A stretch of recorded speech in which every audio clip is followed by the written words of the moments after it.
দিয়ে হইলেও আমার শত্রুর সাথে ইনসাফ চাইব। হত্যাকাণ্ডের শিকার হয়েছেন ইনকিলাব মঞ্চের মুখপাত্র শরীফ ওসমান বিন হাদি। কিন্তু তদন্তে উঠে এসেছে আরও ভয়ঙ্কর এক তথ্য। হাদিকে হত্যার পর একই পরিকল্পনায় টার্গেট ছিলেন কন্টেন্ট ক্রিয়েটর নুরুজ্জামান কাফি। অর্থাৎ হাদির পরই কাফিকে হত্যার পরিকল্পনা হয়েছিল বলে দাবি উঠেছে।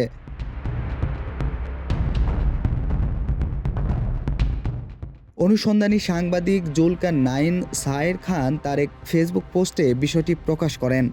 অনুসন্ধানী এই সাংবাদিক জানান, এই তথ্য এসেছে মামলার আসামি মোহাম্মদ রুবেল আহমেদের জবানবন্দি থেকে।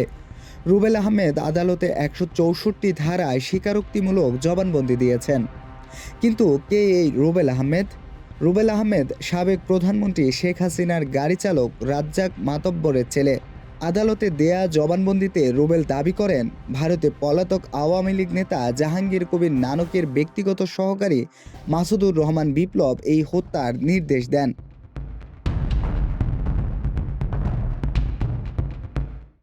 রুবেলের জবানবন্দি অনুযায়ী প্রথমে হত্যা করা হবে শরীফ ওসমান বিন হাদিকে। এরপর একইভাবে টার্গেট করা হবে ইউটিউবার নুরুজ্জামান কাফিকে। রুবেলের জবানবন্দিতে উঠে আসে আরও এক চাঞ্চল্যকর তথ্য। রুবেলের ভাষ্য অনুযায়ী 2025 সালের 3 নভেম্বর এই হত্যার পরিকল্পনা নিয়ে ফোন আলাপ হয়।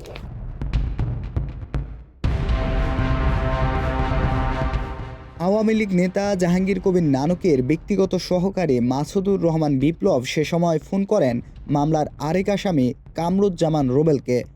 আর সেই কথোপকথনের সময় উপস্থিত ছিলেন রুবেল আহমেদ নিজেও। এই হত্যাকাণ্ডের জন্য 20 থেকে 25 লাখ টাকা দেওয়ার কথাও বলা হয়।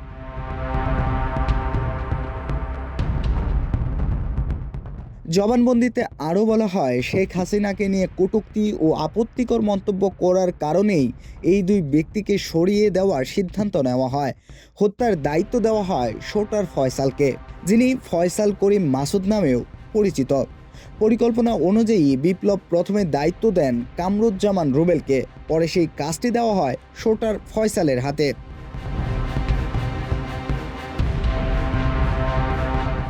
তদন্ত সংশ্লিষ্টরা বলছেন, এই জবানবন্দি মামলার তদন্তে গুরুত্বপূর্ণ সূত্র দিতে পারে।